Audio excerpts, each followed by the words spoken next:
This tutorial will cover follow-ups on the iPad. Following this tutorial, you will be able to document a contact lens follow-up. First, we'll want to review the patient's previous visit history, and the iLog is a great guide that will provide documented summarization of anything from previous visits. The iLog is accessible from the patient chart, the visit overview, and even from within the ocular exam room. The iLog is located under More and iLog, and it actually can be customized for each logged in user by selecting the Edit Preferences. Here you can determine what information you want to see here on the eye history. The Procedure Log provides a list of any procedures that were done and their dates. The Test Log shows any tests that were documented by visit date. Diagnosis History is just showing us all the diagnosis codes documented by visit date. And the Follow-up Log shows all the visits that a follow-up plan has been created. You can select the plus sign next to a follow-up to review why that patient is returning for the visit today. Next, we'll want to review the clipboard detail and mark the clipboard reviewed, and then go in and make any necessary changes. We're going to then create a new visit, and we're going to document the chief complaint. There is a couple different ways you can document a contact lens follow-up.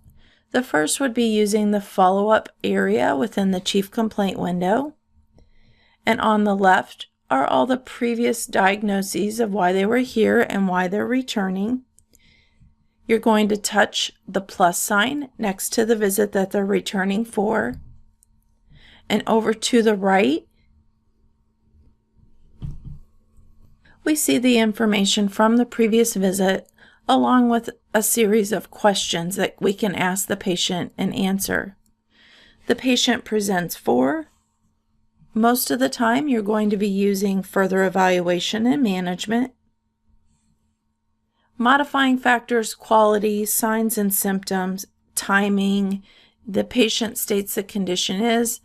Those are all optional if they pertain to this patient's visit, but they can be skipped if they don't apply. If you did do treatment, you can answer here if the treatment was followed as directed.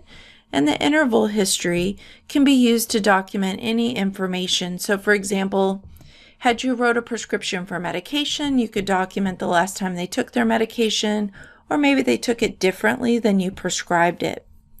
And then you would select Save. Now we see that this is a follow-up from the myopia. It shows what we're following up from the date.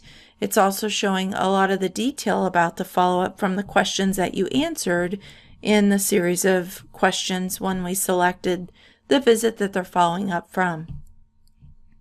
Most providers prefer a little more detail to be documented on a contact lens follow-up. So here I'm actually going to remove this follow-up, and I'm going to select to add a chief complaint. There's a couple different chief complaints in here regarding contacts. So under search, we can start typing in the word contact. There is contact lens detailed. There's also contact lens evaluation. I would recommend looking at both of those and looking at the series of questions to see which one your practice prefers. Let's go ahead and select the contact lens detail. And this is going to again take me through a series of questions regarding the patient's contact lens use.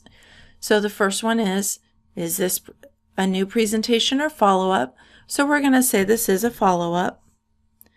We'll see some additional questions regarding the follow-up. So since the previous visit, your vision with the contacts is, we'll say better. And then we're going to go from the left to the right and go through the tabs. Now, not every tab has to be answered.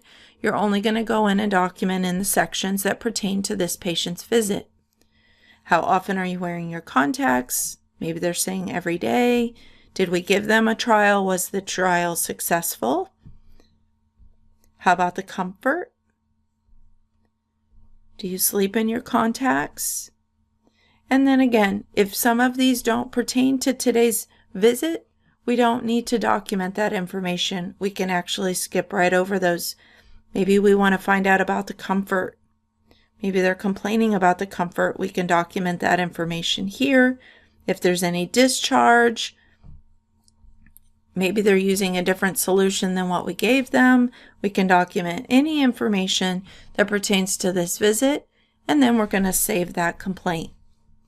So here again, we also see a follow-up, and it's showing all of the documentation from everything we just answered in a nice little paragraph here. Next, we're going to go to the review of systems. We're going to select the custom reviewed, and we want to make sure that we are documenting the system that the patient is following up for, and it lets us know that right here. So we're going to save the review of systems. Now we want to document our vision exam information. The patient is coming in wearing the contacts that we sent home with them the last visit. So we need to document they're wearing contact lens. So we'll add a soft contact.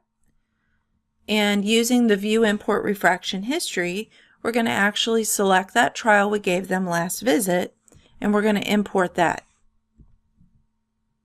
And we'll save that information. If the patient really does like this contact and the vision's good, from the wearing here, we can just go ahead and create that final RX. If they don't like it, then we would need to go to the contact lens section and document the next trial that we're giving the patient. We're going to say add final RX here. It's created our soft contact lens RX. I know that if I go to contact lens, I'm going to see that final contact right here. I can now send to the practice management from the send icon at the top, or the send right here next to the contact lens RX that we created. Let's go back to the overview. From here, there's no need to go into the ocular exam room if you're not going to be looking through the slit lamp at the patient or documenting any findings or documenting any billing. There's no procedure code that we generated here because we didn't go into the ocular exam room. And I have documented the contact lens follow-up, and now I can finalize. And once it's finalized, if I did not send that prescription manually to the practice management, then it would go at the time that I finalize my order. So I'm just going to say finalize visit, and then acknowledge that finalization. Thank you for listening. We hope you found this tutorial useful. Please visit our support community to view additional tutorials.